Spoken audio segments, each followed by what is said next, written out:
Hello and welcome to the Metroidvania Review official stream. I'm Professor Q and I have here with me today Nick. How's it going, everybody? And we're going to continue our playthrough of Metroid II. And so I wanted to talk a little bit about something we brought up last week. Speaking of the Game Boy and limitations and whether or not you should play the original versus one of the remakes. And something that I thought about, like, just reflecting on what we talked about last week. Good morning, Anime AR. Welcome to the stream. One of the things we talked about last week was maybe you might not be capable of seeing this game as an atmospheric game based on its graphics. And in today's context. Oh, there's a health restoration here.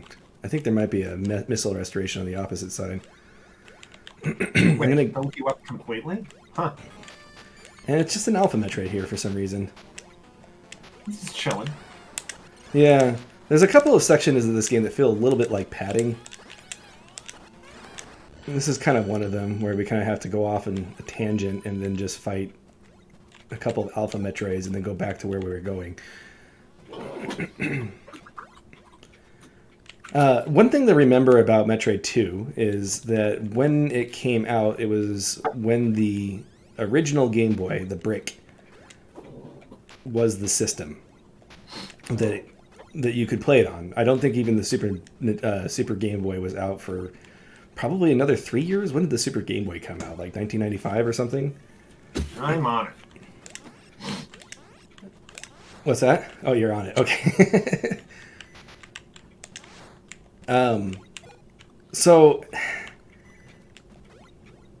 and if anybody is unfamiliar with the original Game Boy, it had only monochromatic green dot matrix screen. A monochromatic. 1994. And this game was 1991. So 3 years later after this game came out. So this game was designed around a system that had a tiny little green screen that didn't even have a backlight. And so you have to kind of tie in the experience of playing the game on its original console into its design, that you literally had to either be in sunlight or use a flashlight to see the screen at all. Yeah, the flashlight thing doesn't really work. No. So, in a way, this game was kind of physically like peering into a dark cave that you had to light yourself. Another thing that I did as a kid, they recommend this is a Gamma Metroid. So I actually looked up the names of the Metroids because I couldn't remember what. I'm like, this is a Delta Metroid. I'm like, no, that doesn't make sense. Gamma Metroid. They should have called them liquors. Yeah, that would have been confusing, especially if that's supposed to be electricity. He's licking you with electricity. That's true. His electric tongue. That sounds like something a rock star would name themselves. Like, I am electric tongue. It sounds like a 70s rock band. Right. Electric tongues. If anybody wants to make a Metroid themed band, that's a good startup name. You can steal that. That no one will understand. Flames can have tongues, but why not sparks? That's a good point, actually. Probably because they go too fast compared to flames. How's it going, Dr. Octorocket? So another thing that the original Game Boy encouraged you to do is it had a 3.5 millimeter headphone jack on the bottom of it. And on the front of the Game Boy, I believe it said stereo sound, like to advertise this. Normally you had the mono sound that comes out of the speaker of the Game Boy, which you had to turn up to even hear in the first place. When you're traveling, it's better to plug in a 3.5 millimeter jack, one, to prevent annoying the people around you, and two, to enjoy the stereo sound that this game offers. And this game does play with that stereo sound a lot. Like the clicking sounds you hear in the background, they shift from ear to ear, so it sounds like it's surrounding you. So you have a screen that you have to light yourself, and a sound system that plays with, for the time, was pretty. I'm not going to say stereo was state of the art, but for a handheld to have that feature, it was very atmospheric back then. Plus, you had nothing else to compare it to.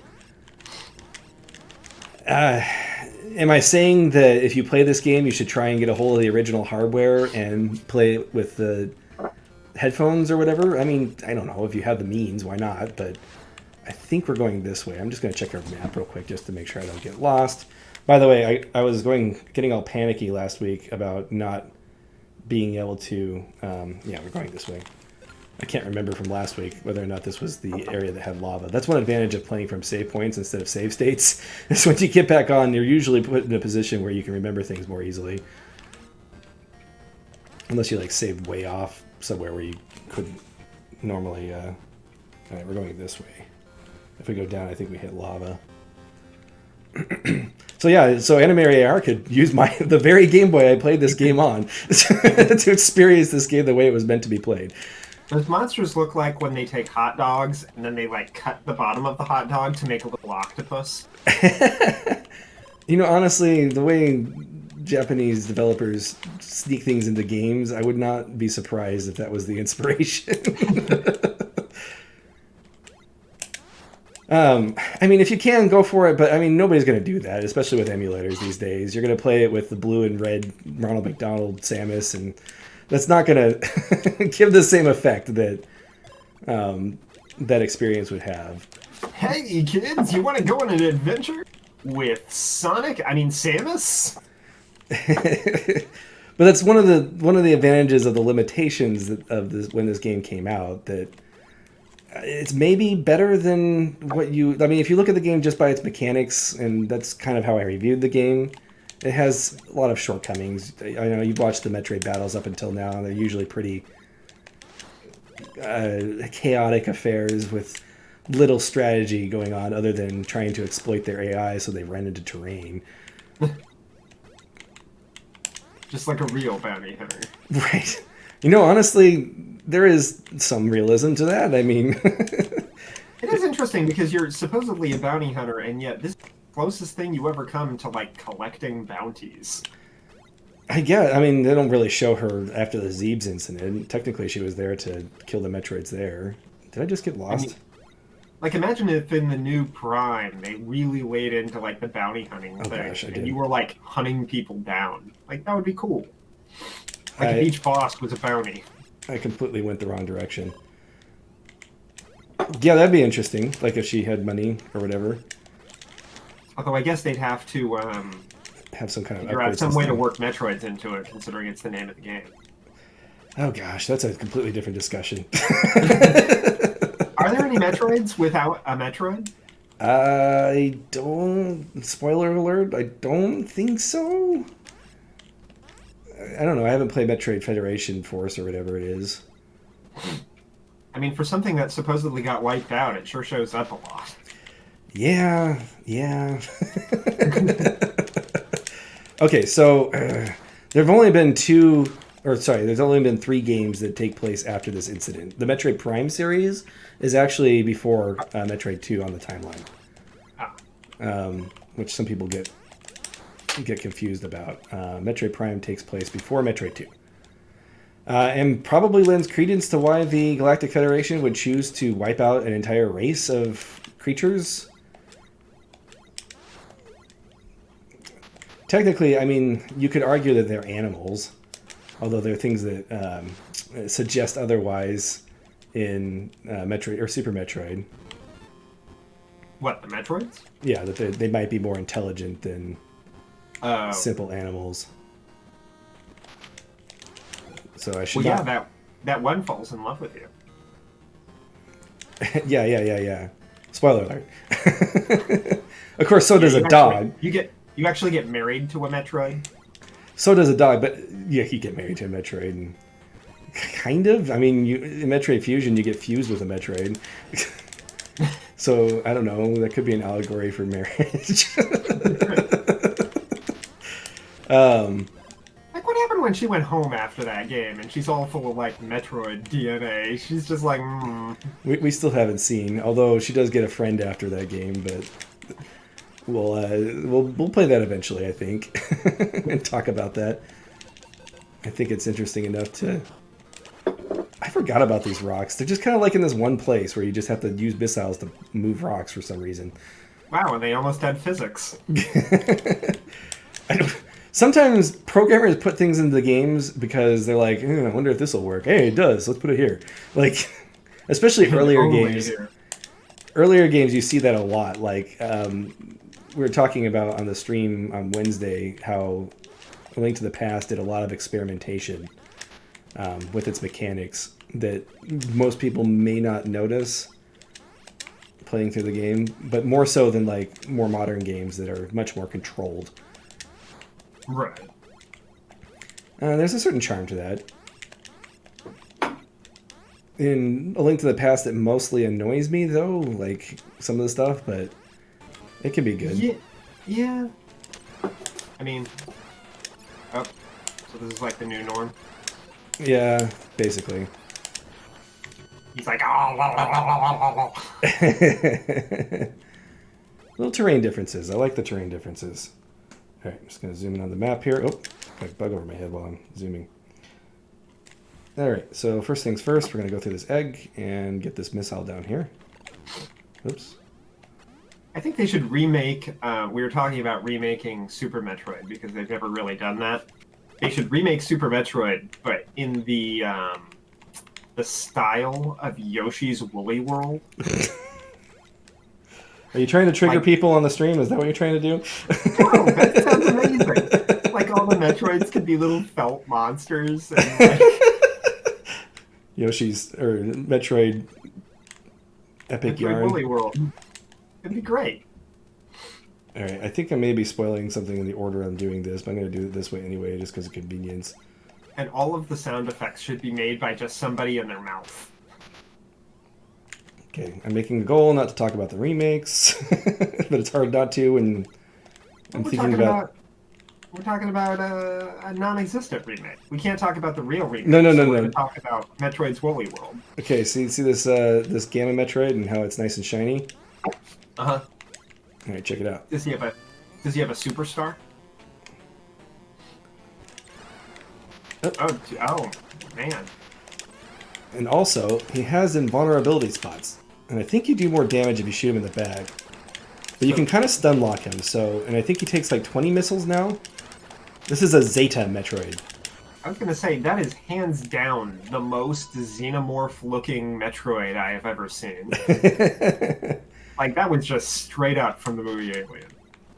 Anyway, that's how they're introduced in this game. They just kind of suddenly... It's kind of terrifying. You go down this, like, spike room hall and then fight a Super Metroid. Welcome, Sphere Kurban. And yeah, I thought that they did. Oh, is it the Omegas that take more damage from the back? Okay. So there's one more upgrade, spoiler alert, to this Metroid. But it's really interesting how the remake handles the Zeta Metroid the first time you see him compared to this game where it's just kind of like, oh yeah, by the way, they're starting to look more human now, or they look more like xenomorphs. Let's see. I think there's a health restore. All right, this is one of my least favorite Metroids in the game, just because it's really easy to fall down in the middle of this fight. Oh, and get turned into ball form on accident. Oh gosh. Because I'm on stream, I'm gonna totally botch this up. Imagine how less annoying this would be if he was made out of felt. There we go. And that's a good spot. Oh man, his little electric licky thing could be sequence. This game writes itself, Nintendo. Come on.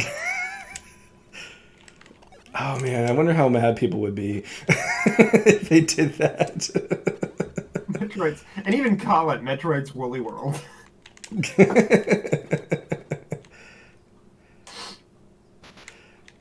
Oh yeah, they did bring that back in AM2R. One of the things I like about AM2R is, as annoyed as I am about that, I do appreciate that they were willing to keep that. By the way, this whole building is one of the more memorable parts of the game. I'll kind of explore it a little bit more, but there's a specific upgrade that I want to get first. It's memorable because it's so wide open. The game's been so closed in for the entire game, and all of a sudden you get this like huge room.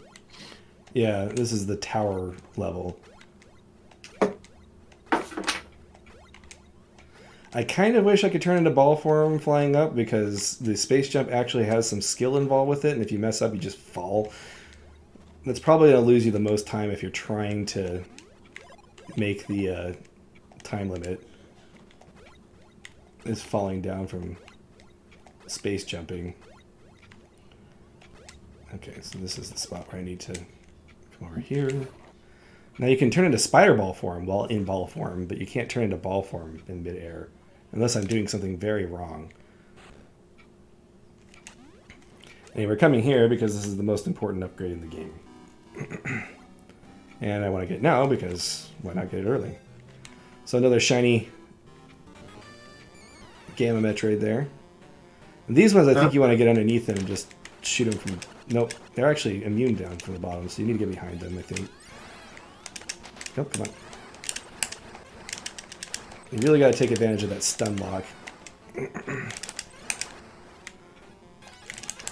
So, again, I'm not going to talk about the remakes anymore, but one thing I'll mention about the remakes is both of them decided that the Gamma and Omega Metroid, or sorry, the Zeta and Omega Metroids needed to be grounded rather than flying, which I found interesting. Now, there is an Omega Metroid in another game where it is grounded, so they do have a basis for that. Oh, come on. I mean, it'd be nice if he was grounded. It really doesn't. He's got those big old jumpy feet. Come down here. Floats around the screen. So. There we go. Man, I'm not doing well at all on these guys today.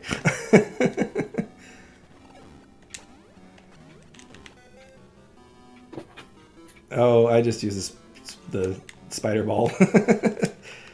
Sphere Kurbon uses the double jump glitch to go up there. And I think we need to go to the... I think the statue over there is where we want to be. Come on. There it is. And the screw attack. I apologize in advance for all the noise that I'm going to be making from here on out. Yeah. But this thing is amazing. I wouldn't know. It makes you invulnerable. Is this the first? Yeah, this is the first game with screw attack. Nope, the first game had screw attack. This is the first game where you had screw attack and the space jump. Oh, so you can just invincible float through the area? Yeah. I don't even know if you were invincible in the first game with the screw attack. I think it just did damage to enemies.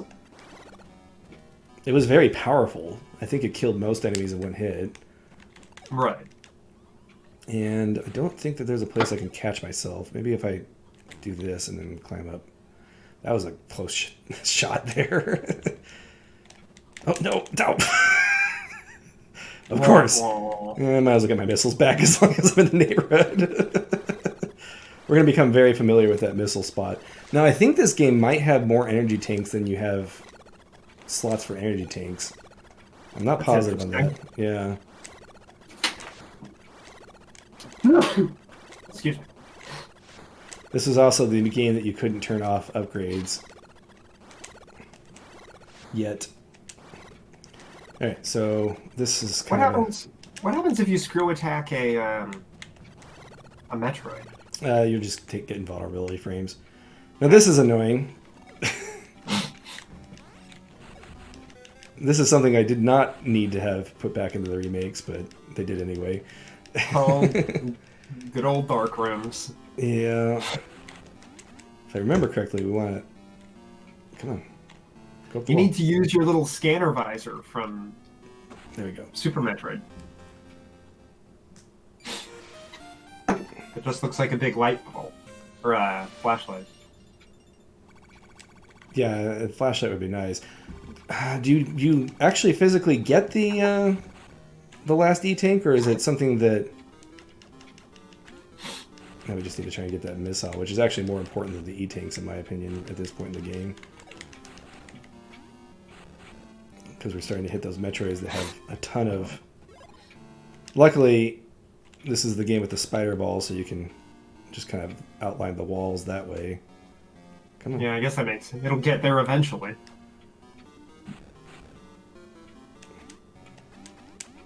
Alright, let me see. I don't have anything to tell where I'm going at this point. Come on.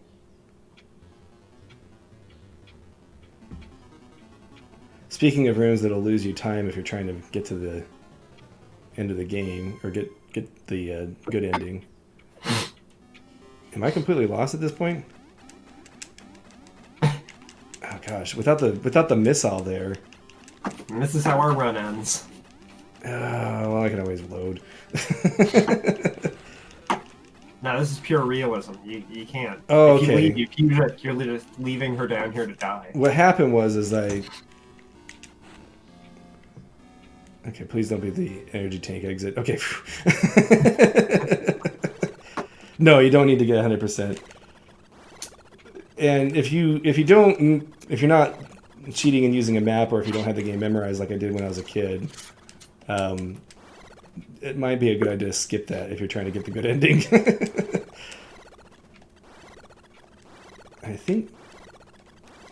I love these Metroid layers, like with all the spikes and stuff. I also like how Metroids apparently like hide in sand. Little things. Oh yeah, kind of makes sense. I mean, I'd chill in a place I was protected. Oh gosh. And the sand comes right back when you... Oh, kind of claustrophobic.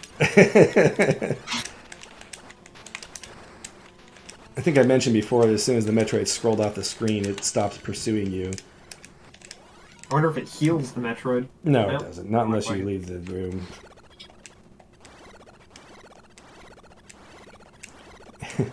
Very noisy screw attack. Alright, and we want to grab the wall here. And then I think our last two upgrades... And by the way, this is the last major section of the game that you can find upgrades in. So if you don't have very many missiles... Oh gosh, you don't want to be too close to the bombs.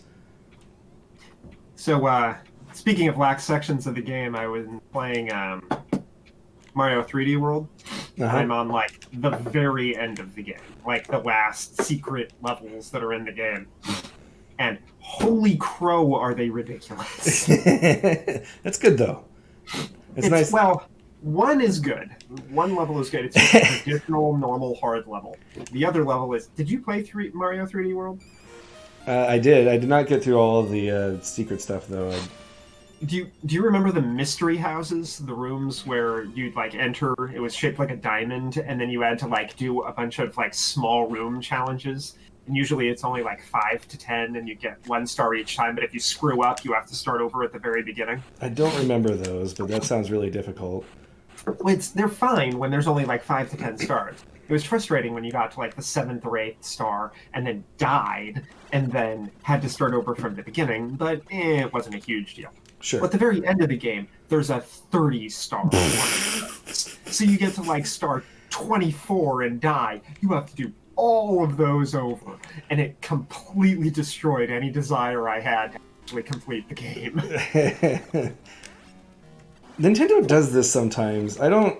Like, they do the 100-level dungeons and stuff like that. I personally don't really like the design of those. Anyway, I wanted to show this area off. This place is kind of cool. So this tower in the middle is actually like a weapon choice tower. So there's the plasma beam. And then if you go down a level, it's going to be the spazer. Oh, that's kind of neat. Since you can't switch, they give you quick switch ability. Yeah, so if you decide at this point, and since this is the last point of the game before, you know, the final areas, if you decide you like one of the other weapons better, you can kind of choose. I don't know if this was like a way to subvert the limitations of not being able to combine weapons like you do in Super Metroid, but I mean, there's the ice beam. What year did Super Metroid come out? 94? 94, I think. I think it was only like 2 years later. Super. Was it 95, maybe? It's very obvious that I don't really pay attention to dates that much. 94. Okay, and then I think this is going to be another Gamma Metroid. And then we are done with this zone. Or we have Okay, one more after IGN this. has a review for Super Metroid. They gave it a 9.5 out of 10. Like, Yeah. I'm pretty sure IGN wasn't around in 1994. They may have been like a different company, but I'm sure that they probably. IGN was reviewing games that were put on the Virtual Console for a while, so that could have been. Oh, that's probably what they did.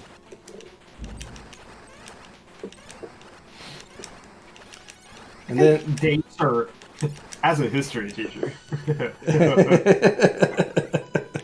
ultimately, dates, I think, aren't all that important. What's important is that you understand where particular events, in this particular instance, games, are placed in relation to other events and games. So Sure. knowing that this came before Super Metroid is important. Knowing the specific year that Super Metroid came out, who cares?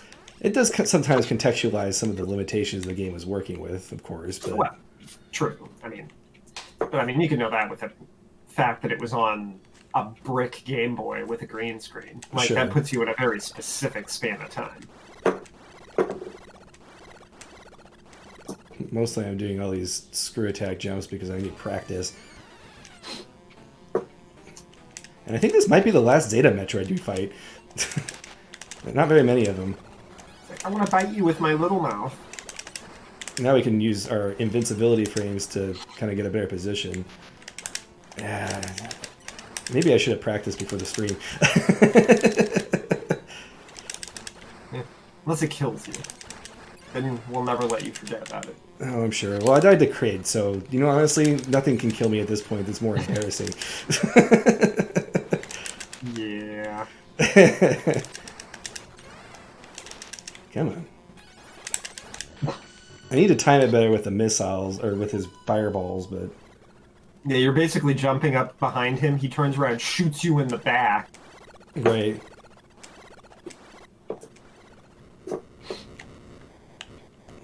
Oh yeah, it is, yesterday was the anniversary of Super Metroid, the 27th. Oh, wow. So happy anniversary, Super Metroid. We'll probably be able to celebrate its 30th anniversary with the release of the new, Yeah. What just happened? The game just froze. Really? What the... Oh, Hopefully it... okay, did it okay. right. That was... Oh, weird. Sometimes it's That's a better to lot. just use save states when you're making or playing a game. What was It's kind that? of a demanding game, so it just makes sense. I think that was just an emulator glitch. This is also one of the problems of playing on an emulator. Or you can run into. At least you can play it on an emulator, unlike some other games that aren't available. Oh. You might want to give the background on that. Alright, so... In 2011, Microsoft started a program because they were trying to push people towards their online marketplace. They wanted, people to buy games on the console. And so they had the Summer of Arcade, and they released a bunch of exclusive games that were only available on the Xbox 360 Arcade. And one of those was a game called Bangai O HD Missile Fury, or HD... It doesn't matter. Anyway, the game was amazing, and one of my favorite games of all time. However, it is currently only available on the Xbox 360 Marketplace to play on an Xbox 360, which, surprise, surprise, my old 360 red-ringed and doesn't work anymore. So, I straight up just can't play this game. It's not available online. I can't pirate it. I can't do anything. So it is like the gleaming example of why exclusives, extreme exclusives, are terrible. Because this game is basically just unavailable. It's gone. It ceases to exist. And that's upsetting. Yeah. This is why backwards compatibility is so important to me. Is 240 missiles the maximum number of missiles? Even if it isn't, this is what we're leaving at. For some reason I thought it was 255, but I think 240 might be the max. What's that magic number that always shows up? Is that 255? That's the, like, when you... I can't remember. I think that's Programming 8-bit or it's 4-bit. I can't remember. I want to say it's 8-bit. Like, when you do the I's and O's, it's the maximum number you can get to. Technically, the maximum number is 256, but if you count 0, it's 255. I did not understand binary until I like looked up a website and kind of read up on it. I'm like, oh, I understand binary now, and now I don't remember any of it. So It was like in the Matrix. You're like, I know binary. yeah, I know binary. This will not let me fight clones of what is his name, Agent Smith or whatever. Agent Smith, yeah. Does it let you read the green code? Remember when that was like the coolest thing ever, watching the Matrix code fall down? Oh gosh, that was like people's like when they started doing animated backgrounds on Windows. That was like a lot of people's animated backgrounds. Yeah. Or like, for your phone, or although I guess animated backgrounds on phones like way later. 250 is a nice round number, so I missed 2 missile upgrades at some point, but we're not getting them at this point. I'm sorry, this is not a 100% completion run. Yeah, we gotta fit those demos in. Well, I mean, more that I want to get the good ending, and walking back would probably cost us like 30 minutes worth of backtracking to... Especially not knowing which missile upgrade we missed. Right. That's not good content. No. We're all about quality content here. Is there even a name for this? Lore stream? Yeah, called the lore stream, although we don't. We talk about a lot of other things, of course, and we can talk about quesadillas again. Oh man, quesadillas. Steak quesadillas are hands down the best case. Steak quesadillas? Oh yeah, steak quesadillas are where it's at. I like chicken quesadillas with a little bit of hot sauce in them. I mean, hot sauce is a given. Sure. Something about chicken. It goes better with hot sauce. And we literally just start talking about quesadillas. Okay, but this is important. Is there a difference between a steak quesadilla and a carne asada? I'm not sure. All right, look. So here's a Alpha Metroid coming out of a shell. It's kind of neat to see that this late in the game. How do you think he would taste in a quesadilla? Alright, now that that's dead, that was the only Metroid we need to kill for this area, so let's go back the way we came. Like a jellyfish quesadilla.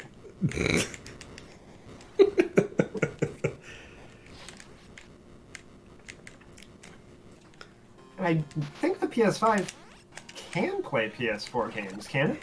I think it has 100 compatible games. Or something like that. It's not full.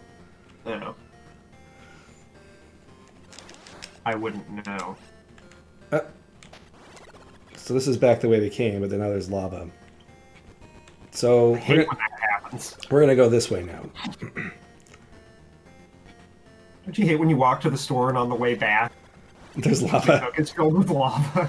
So this is the only point in the game where defeating a Metroid actually impedes your progress like that. Technically, this is a big loop, so when I went right there, it was mostly showing that that our entrance was blocked. So let's just go back to where we found that Metroid. And the big reveal for the Omega Metroid. And these ones are the ones you want to get behind them because they take more damage from the back. And you can kind of stun lock them if you can get them in the back. Whoops. Look at his little feet waggle. Once again, after this game, they started making the Omega Metroids be... I don't want to waste too many missiles on these guys because they take like a lot. And you have to fight a few of them. Firing above its head then. Yeah. I never said I was good.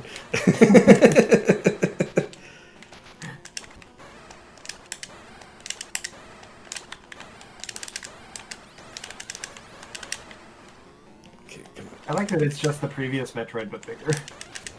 Yeah, it kind of is. Anyway, I always thought this section was really cool. Like, the way they kind of freak you out and lock you in here, and when you go back, there's that Super Metroid. Or Omega Metroid. Yes, running out of missiles in this section is a pain in the neck because the only refill section is going all the way back to the tower. Which is why we haven't talked about this, but enemies don't drop missiles anymore? They do. Enemies drop specific items based on their enemy type. So these guys always drop big energy. I think that's how it works. That reminds me of the people that speedrun Legend of Zelda, and items are geared to like,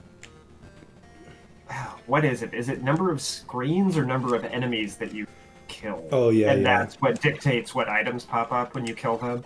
And they've got it down to like kill this enemy on this screen in this order to get the item that you need. Oh, I want that. I think that might even be missiles. Dang it. I have 187, which is technically enough to get through what we're going through, but as you saw how I was performing during that fight, the more I have, the better. I think making it based on what you're low on is definitely an improvement. As always, in any Metroid game, you're going to have a much easier time if you gather all of the upgrades. And I think it's interesting that Metroid has always used missiles as its staple like upgrade that you find. It's staple reward for exploration, and I think it's good for any game to have that. More ammo. And it's always just more ammo, but it makes a difference in the earlier Metroid games. The only ones that... So Metroid Prime, it feels a little less nice to get more ammo, but then they give you the super missile upgrades that let you use multiple missiles to shoot off special attacks, and then that kind of makes it worth it. So the Metroid series has done a very good job making ammo interesting, I think. Yeah, no, from day one, in fact. Right.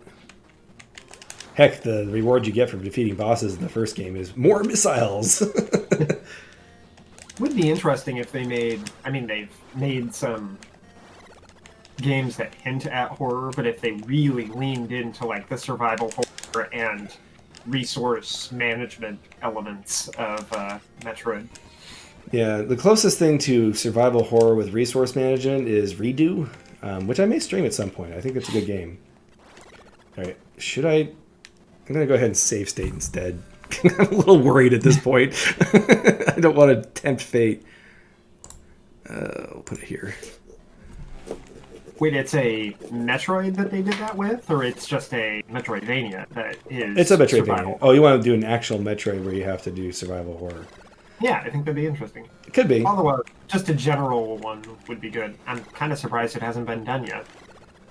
Samus kind of runs around in a digital power suit, so that kind of Metroid Dread, that'd be kind of interesting. Yeah. So this is, I love the way that the terrain changes, and after you meet that Omega Metroid, you kind of have this ominous, the caves are like more dreadful. Yeah. There's not little generic enemies walking. Yeah, I actually think that's the other thing is you start to notice that like the wildlife is disappearing in this part. Because they're getting eaten by the Metroids. Right. And I think this is actually where we need to go to continue. Yeah, so this is... Trying not to get lost here.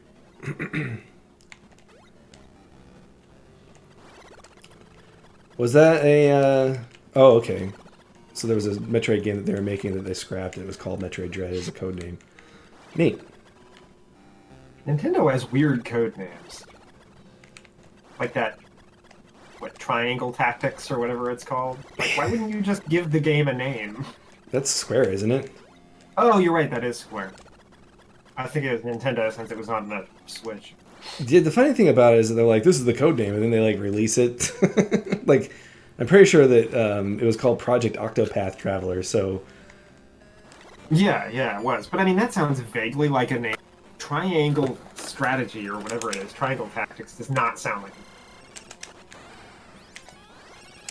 it.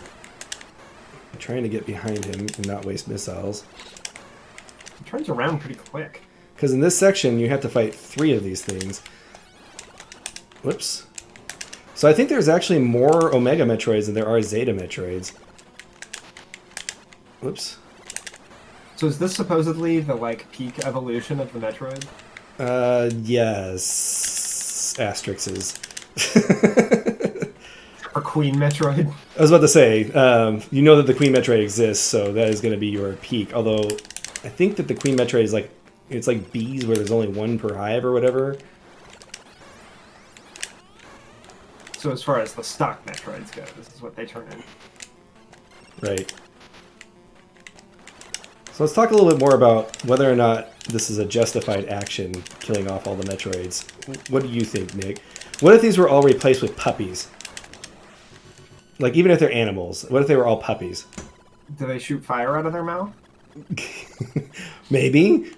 But they all look like Shiba Inus. Like Doges. I think the argument that, I'd say considering Metroids show up in, like, all the games that come after this, I'd say it probably wasn't justified since it wasn't even successful. That's true. So, what if I were to tell you that the Metroids were a manufactured species in the first place? Oh, then, actually, that probably shouldn't matter, because how many games have robots and they're like, oh, people just because they got made? That's true. That is an interesting dilemma there. Like if we found out that Metroids were sentient. I would argue that life is life regardless of where it comes from, but... Right.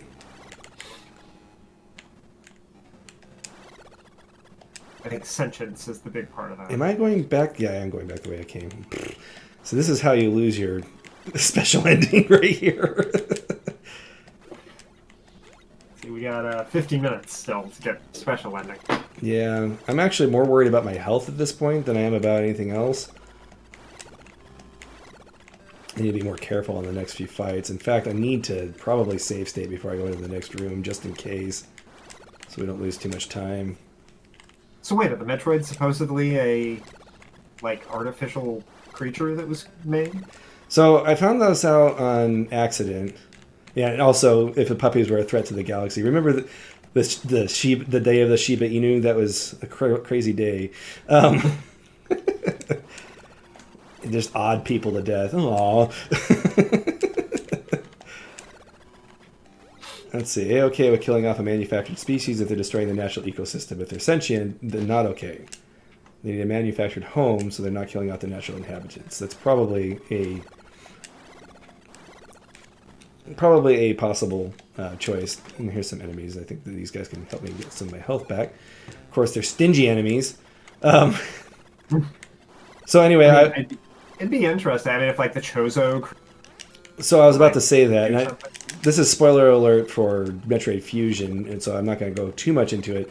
But when I looked up the name for the Metroids, because I couldn't remember them,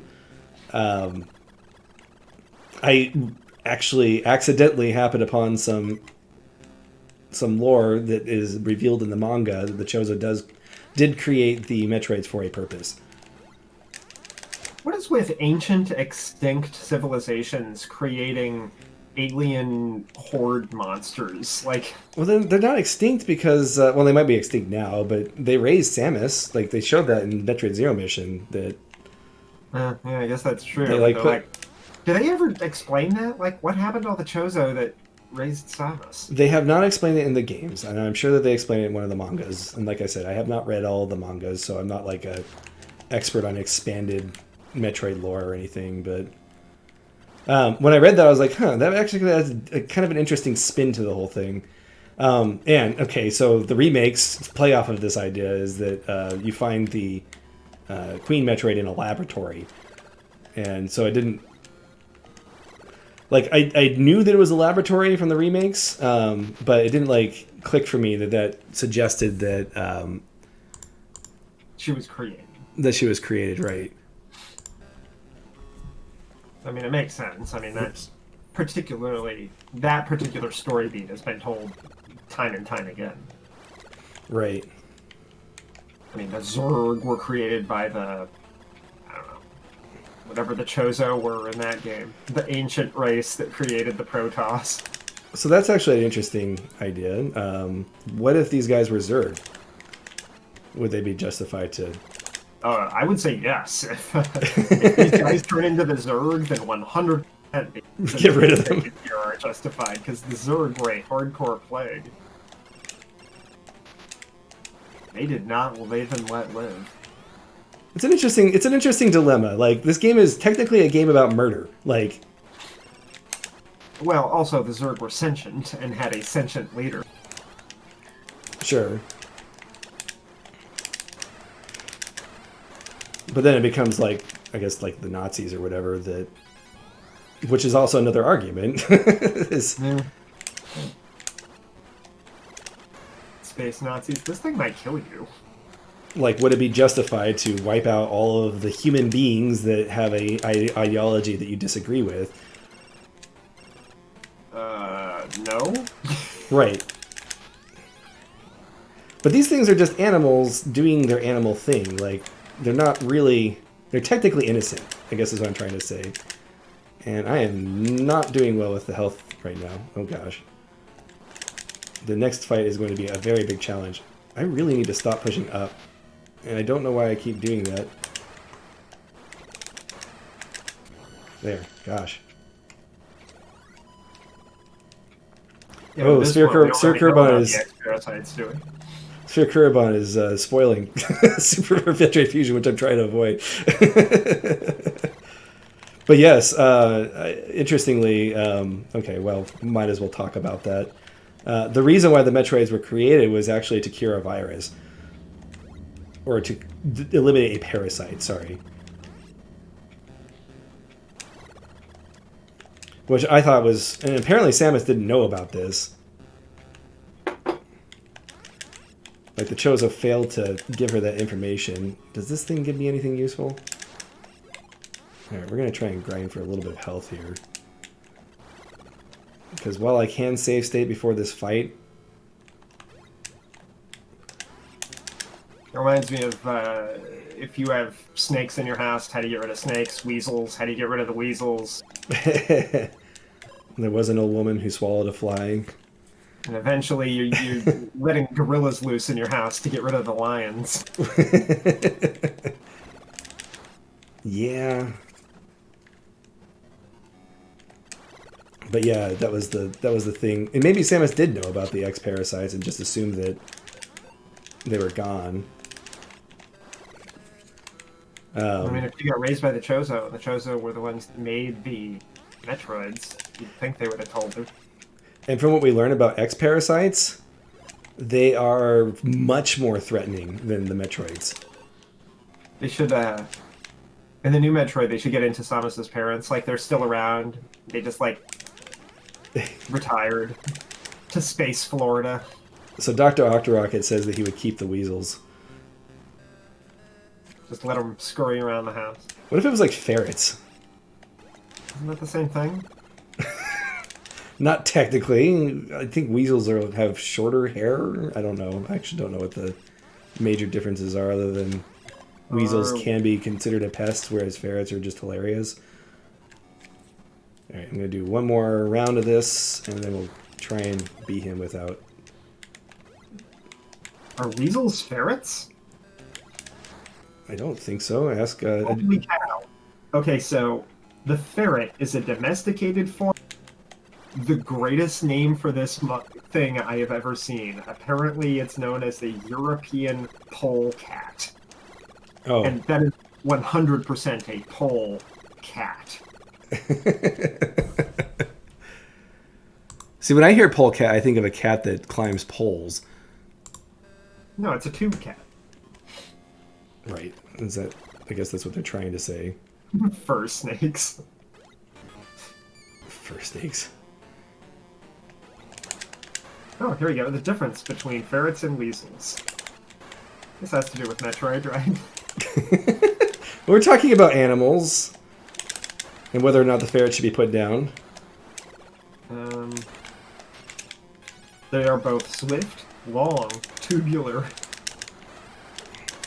I like how they're listing similarities in the article about what the difference is. Okay, the basic differences between weasels and ferrets. Weasels belong to one of 10 species of the Mustelidae family, while ferrets are part of a subspecies within the polecat branch of the Mustel family. That's informative, thank you. Here we go. Ferrets have longer bodies and a shorter tail compared to weasels. Well, I have grinded just enough health for that. Wow. I'm going to save state now, because as soon as I walk out of this room, one of those enemies are going to pop me. Pew, pew, pew, you. For the record, if I was playing this normally, I would use the actual save points. Oh gosh, Oh, move and my mouse into apparently the corner. ferrets are nocturnal and weasels are not. I can attest that ferrets are nocturnal. I had a ferret as a pet. All right, look how many Metroids we have left. I mean, if you don't reproduce asexually, you can just leave that one alone. So one Metroid can be multiplied with beta radiation. Wow. All right, that's bad news then. Yeah, you literally have to get rid of them all if you want to actually get rid of them. Which we don't.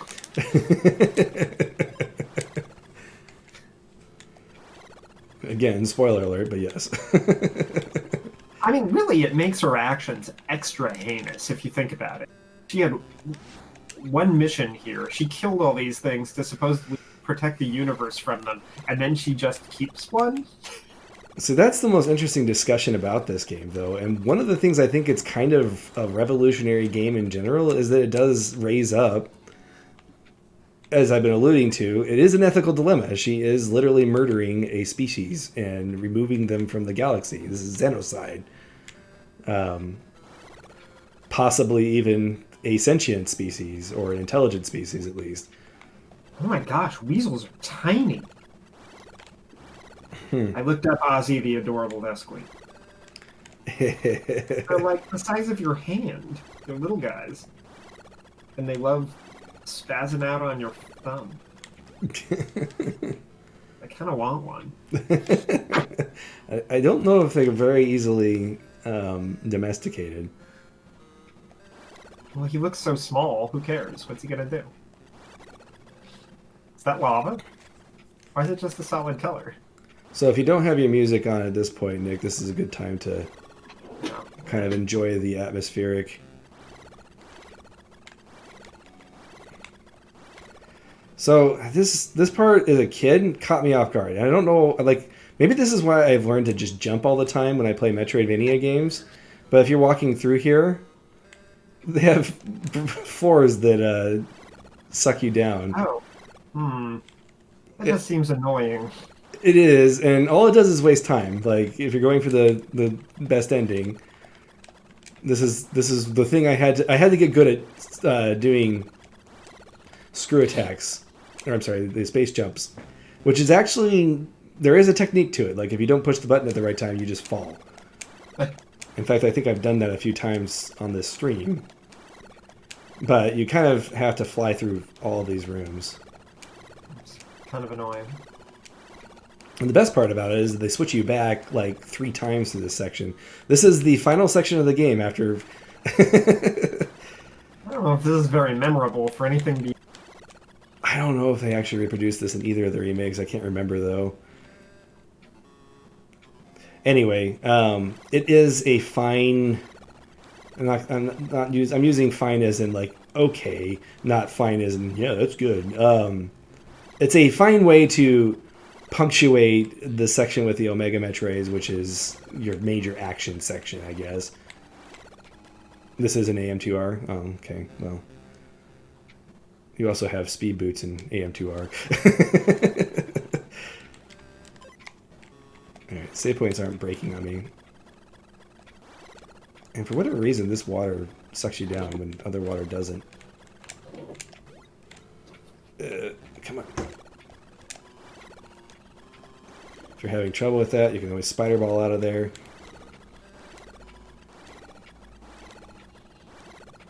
Yeah, the screw attack and space jump really do just eliminate for the spider ball. Oh, sure. Thank gosh, too, because the spider ball is slow as heck.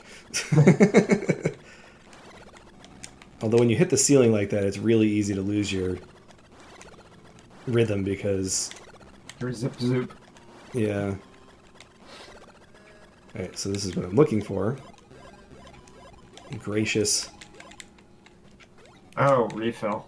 Refill, yeah.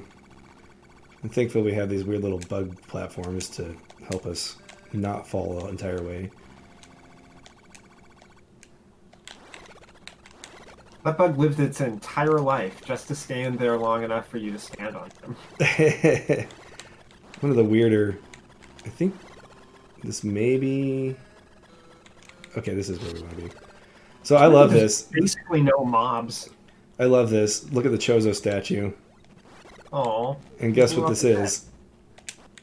It's the ice beam. Remember, ice beams or ice are what the Metroids are weak against. Hey folks, don't vandalize historic statues. It's rude. Hey, those historic statues can attack you in Super Metroid, so That's true. oh gosh, if the building was going to attack me, I feel like it's self-defense.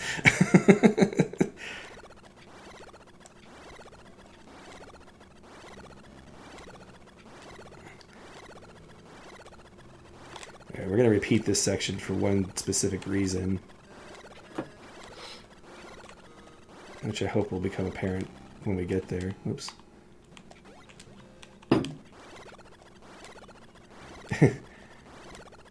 That's true. I actually don't know how much of an oppressor the Chozo were to the Metroids. Alright, here we are. Yeah, they might have just created them and let them lose. Well, they kind of did. Like, if they were trying to get rid of the X-Parasites.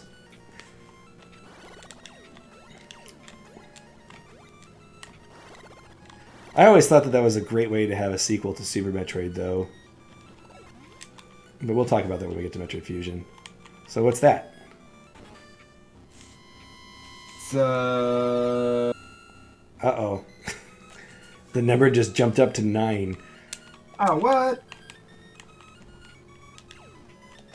And our iconic adolescent Metroids are back. Oh, we're gonna kill old school Metroids. Well, we find out that they're basically babies. Oh, little babies. Babicide. Come on. Get off me. Okay. And it's a good thing we got that ice ray right now. I did not mean to turn the missiles, and I have no idea how I pulled that off because I had to hit the select button to do that. Come on. Oh my gosh. I went through Metroid 1 without getting hit by Metroids, and somehow... This one's not an entire energy bar. Yeah. Luckily, if you're screw attacking, I don't think they hurt you. I mean, the tighter screen actually makes them more dangerous because you don't see them from further away. Basically, by the time you see them, they're on top of you. I'm going to leave that one there on purpose. Part of the reason is because I need to heal myself before the final battle, and also I want to show something. Come on. Actually, it would make sense if the Metroids wiped out the Chozo. Yeah, that's true. I still like the idea that the Federation was capable of taking out like these adolescent Metroids, and it was the upgraded Metroids that they had trouble with. Because clearly these Metroids, while scary, especially in the first game, have a very strong weakness with the ice beam. So if you just go in there with all kinds of ice weapons, You'll be fine.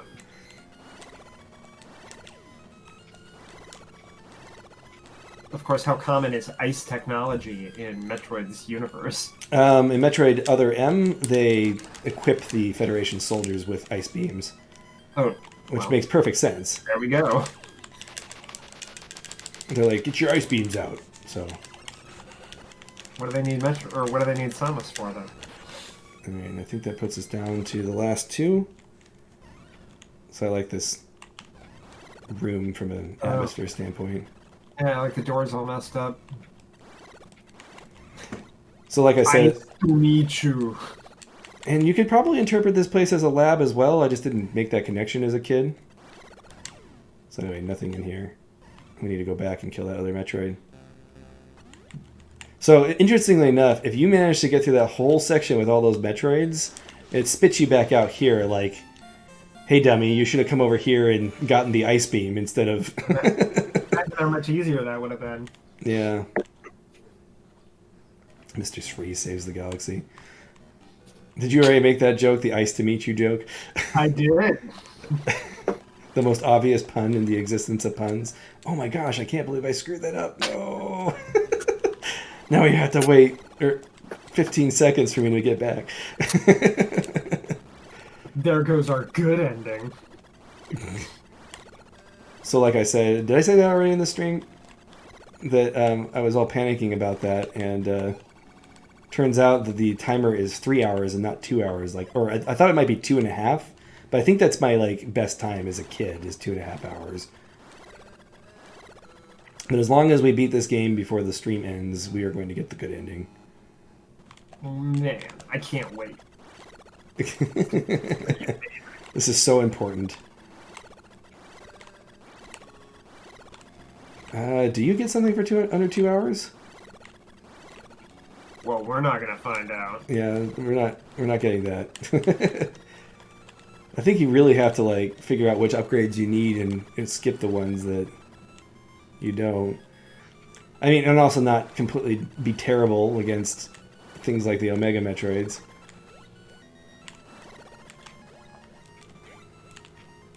Oops. I do this every time. Oops. There we go. So is this game before or after Smash? After what? Smash Brothers? Yeah. Smash Brothers was N64. No, I mean in the storyline. Oh, gosh. I'm pretty sure that Smash Brothers is not in the storyline, Nick. At the end of the game, she's like, now I need to go take part in that big Coliseum arena fight.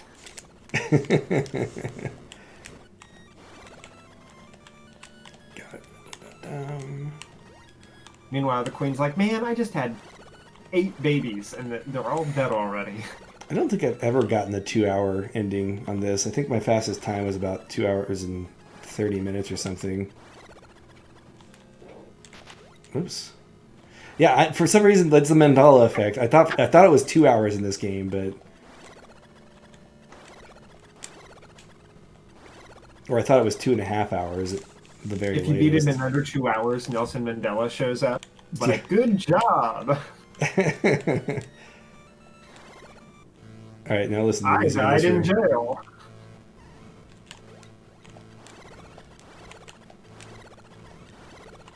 So now that we've killed all the Metroid babies...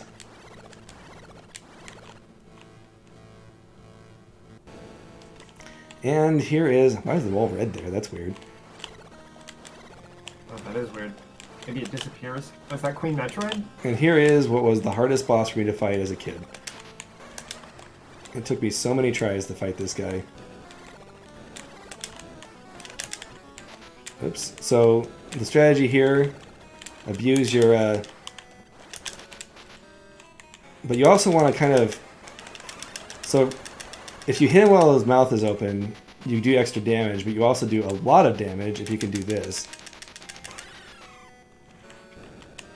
Oh, dude. That's pretty savage. Although you do take... What happens if you hide in the little space underneath him in the ball? You can't really get behind her. It is a female, I'm assuming, since it is called the Queen. Don't be sexist. Come on. Okay, here we go. She didn't work hard to become the Queen just to be called him.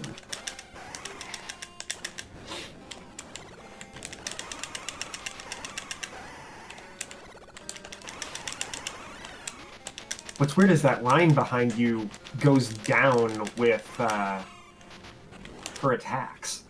And there she goes. Now, I never knew about that as a kid, the going inside the stomach thing. Did they telegraph it? Not really, no. Xenocide. Complete. And check out I love how quiet the music is here. So remember in the original Metroid, self-destruct sequence activated. In this game, the counter goes to 0, and this happens. Now, I would have loved it if the Metroid counter went up at this point. And yeah, that would make sense. It always kind of bothered me that it didn't. Anyway, you 100% need this Metroid in order to escape. Not that you could skip this Metroid in any way, but it eats these blocks. It'd be an interesting concept if it actually gave you the option to kill the Metroid. I don't think it goes up in AM2R. It might go up in the official remake, but I remember that being something that was disappointing to me. Now, I played the 1.4 version of the remake, so if they fix that in the like 1.7, is it that's what it's at now? Then that would be cool, because that was like my one big disappointment, if I remember correctly. It's too small to set off the scanner. Also, I'd like to point out that if these are artificial beings created by the Chosen, and they're so easily imprinted on anyone standing around them, why didn't the Chosen just stand around the eggs when they were... And then all of the Metroids would be protective of the Chozo. Well, that would suggest that something else wiped out the Chozo. Well, yeah, but then they're in total control of the Metroids, and you've got like an unstoppable Metroid army that's like imprinted upon your people. That sounds like an amazing super weapon. So, according to the wiki that I was reading, the Chozo also created a mother brain type thing to control the Metroids. Oh, and it went bad. So that was part of the thing. Well, I don't know. I mean, it was the pirates that kind of were evil about it, so I don't know the details on that. I have not read that manga, so... Anyway, and then we just go back to our spaceship, and that's the end of the game. Sweet. This is one of the coolest ending themes, in my opinion. I've always liked this. I sometimes listen to it just because I like this song. Running in place. This goes back to... Oh, go ahead. I still think she looks vaguely like Doom Guy. Was she before Doom Guy? I don't know. I guess she would have to be after at this point, right? Yeah, Doom was what, 91? Thanks for watching. Yeah. We did it. We saved the universe from the aliens of dubious origin. Yeah. I really like this ending. I like it being nice and quiet, and it's just such a change up from the game that came before it. And it's very contemplative. Like, even as a kid, I was like, what's going on here? Like, I don't know. It made me think. And I know that not everybody looks at games this way, but the way the story is presented without words, and there's so much here you can unpack to give it depth. Or at least raise questions from a sci-fi perspective, which is what a good sci-fi is you think about what if we were put into this situation, and you can learn lessons from it. Right.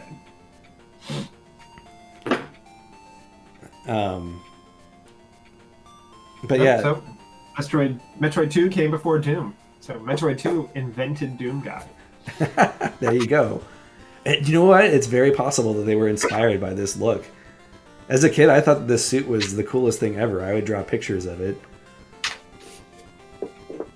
Like the original game, I don't think she looked like a guy, but I think she's straight up. Yeah. Probably John Carmack was sitting there playing too. Well, we don't have too much time for... Oh, we did in exactly 2:30. According to the game, anyway. Oh, yeah. We don't have too much time for another demo, so I think I might drop the stream at this point. It's really sad that she's jaundiced like that. That's just after saving the universe, and then her kidneys give out.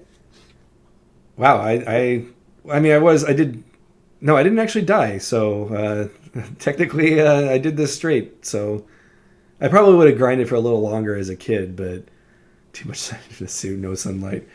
It's entirely possible. But this is actually the Simpson version of the game. In my opinion, putting aside all the jokes about her coloring, you guys are racist. This is the best ending, yeah, where you see her without her suit. In my opinion, this game makes Super Metroid so much better. And this is why I say you should play one of the remakes before playing Super Metroid if you haven't played Super Metroid already. The sci-fi that Metroid presents begins in this game. As I mentioned with Metroid 1 and Metroid Zero Mission, technically, it's kind of an adventure story of killing the pirates, but this game is what really introduces this sci-fi idea that you can really chew on, and I like that aspect. Yeah, no, it's got some... I mean, it's not a lot, but what it's got is well done. So as far as next week goes, I want to continue. So Nick might not be able to make it every time. So I would like to continue Metroid when Nick is available. So we're not going to do our normal break time demo week that we've been doing. Next week we're going to go straight into Super Metroid. So we can look forward to that. And Sweet. with that, thank you very much for watching, and we'll see you next week.